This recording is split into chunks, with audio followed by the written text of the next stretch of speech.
असली चोर कौन? एक घनी रात में सोनसेन नाम का सोना व्यापारी पैसों की बोरी लिए दबे पांव सहमा हुआ सा जंगल के रास्ते से गुजर रहा था। उसकी डर की वजह कोई बब्बर शेर या तेंदुआ नहीं, बल्कि बादशाह अकबर के राज्य में बढ़ती चोरी थी। तभी अचानक व्यापारी धड़ाम से किसी व्यक्ति से टकराया और उसकी पैसों से भरी बोरी जमीन पे गिर पड़ी, जिससे सारे सोने के सिक्के यहाँ वहां बिखर गए। दूसरा व्यक्ति इतने सिक्के देख अचंभित हो गया और तुरंत वहां से सिक्के समेटने में व्यापारी की मदद करने लगा और उससे पूछा, माफ कीजिए, पर आप इतने घबराए क्यों हैं हुजूर? कहीं कोई शेर तो नहीं पीछे पड़ा? शेर नहीं, चोर। इस राज्य में आए दिन चोरी के किस्से होते रहते हैं और इतने पैसे साथ में रखना खतरे से खाली नहीं। पर तुम कौन हो? कहीं कोई चोर तो नहीं?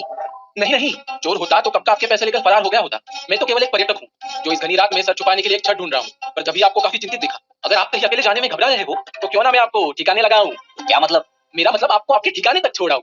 व्यापारी ने इस पे काफी सोच विचार किया, पर कोई और उपाय ना होने के कारण व्यापारी ने ये जोखिम उठाना ही सही समझा और उस पर्यटक को साथ चलने को कहा। पूरे रास्ते व्यापारी उस पर्यटक के हाव भाव को टटोलता रहा, ये सोचकर कि कहीं ये वो चोर तो नहीं। पर कुछ देर बाद वे सुरक्षित व्यापारी के घर पहुंच गए, जहां 2 सिपाही पहले से पहरा दे रहे थे। व्यापारी ने अपना घर और सिपाहियों को देखकर राहत की सांस ली और सोचा कि अच्छा हुआ यह अनजान व्यक्ति कोई चोर नहीं बल्कि एक भला इंसान निकला। तभी पर्यटक बोला, चलो, आपकी मंजिल तो आ गई, अब मैं अपने रास्ते निकलता हूँ। तुम्हारा बहुत बहुत शुक्रिया, पर इतने रात गए तुम कहाँ जाओगे? एक काम करो, तुम आज रात यही रुक जाओ। तुमने मेरी इतनी मदद की तो अब मुझे भी सेवा का मौका दो। ये सुन उस पर्यटक को काफी खुशी हुई और उसने धन्यवाद करते हुए उस व्यापारी के आमंत्रण को तुरंत स्वीकार कर लिया। पर्यटक और व्यापारी दोनों घर के अंदर प्रवेश कर ही रहे होते हैं कि उन्हें अकबर के सेनापति दिख जाते हैं। व्यापारी उसे अपने पास बुलाता है और पूछता है,